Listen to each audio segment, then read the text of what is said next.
You imagine you're like in the game, right? Yeah, kind of. I mean, it's just it's just a collaborative storytelling with some characters. And you tell the story? Yeah, I'm a dungeon master. So generally I've written an arc and created a world, and then players explore it. And I make calls as to like how difficult it is to climb a wall or fight a monster or that kind of thing. And so if you say this is a real difficult monster to fight, then you've got to come up with a different way of fighting it? Yeah, or, either it can just be like how hard you hit it and how long the thing goes, but it might be how do you negotiate your way out of it? If you can't actually kill it, but it's going to eat you, how do you tell it not to?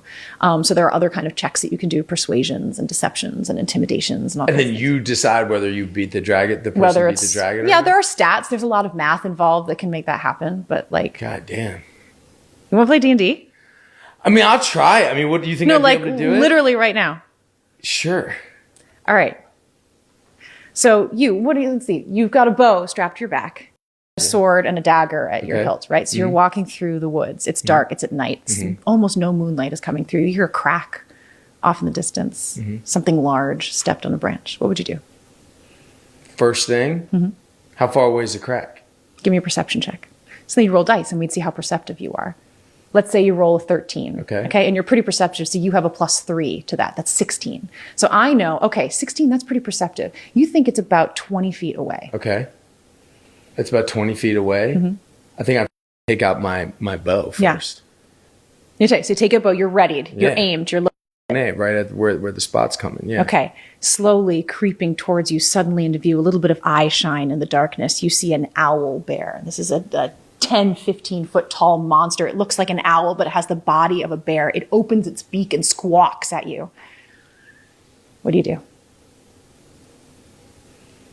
Have I ever met an owl bear before? Like, are owl bears? We could do a history check. So this is D&D. You're playing D&D. What do you mean a history check? So a history check would be like, in your past, in your history, have you experienced Okay, so how do I check? Yeah, let's check. You would roll a dice. Let's say you have a low history. You roll a 13, but you have a -3. That's a 10. So no, you've never met an owl bear in your life. You have no idea whether it's threatening or not, but it is squawking at you. I'd be like, yo, are you my friend or are you my foe? Fantastic. You speak to it?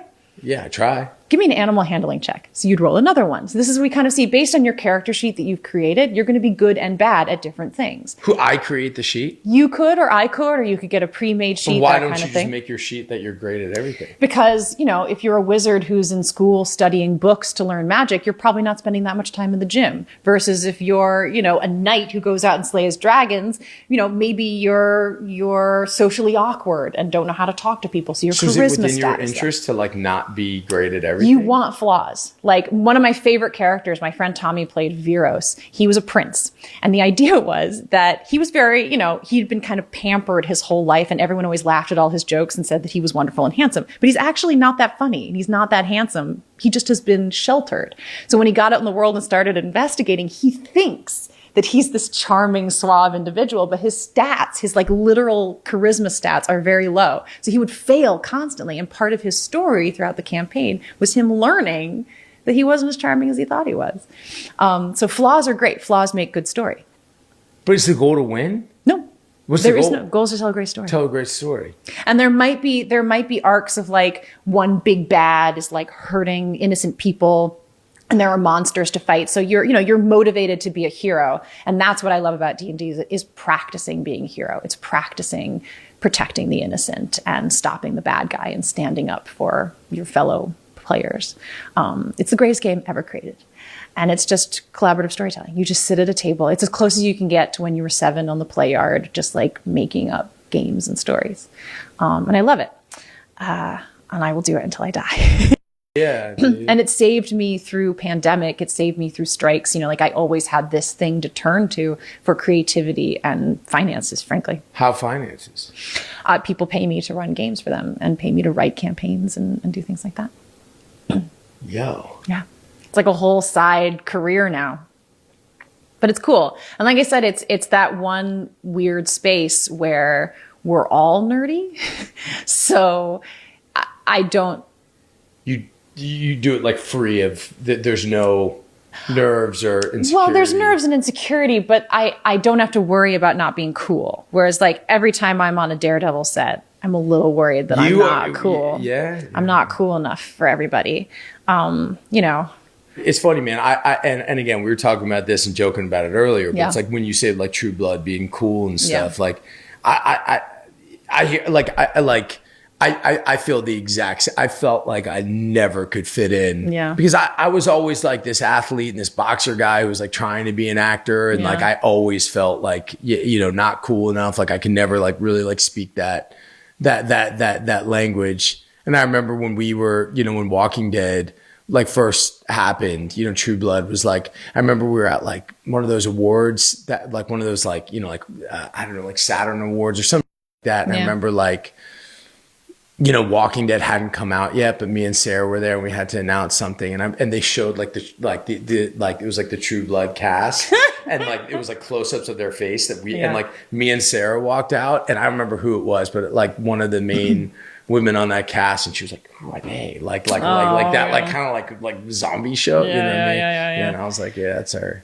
Hollywood is a weird space where either you were always cool or you were like your story where you're like, I was a nerd, or I was a jock who didn't really do this stuff, but fell in love with it and then felt like an imposter because I didn't come from the weird artsy clique. Mm-hmm.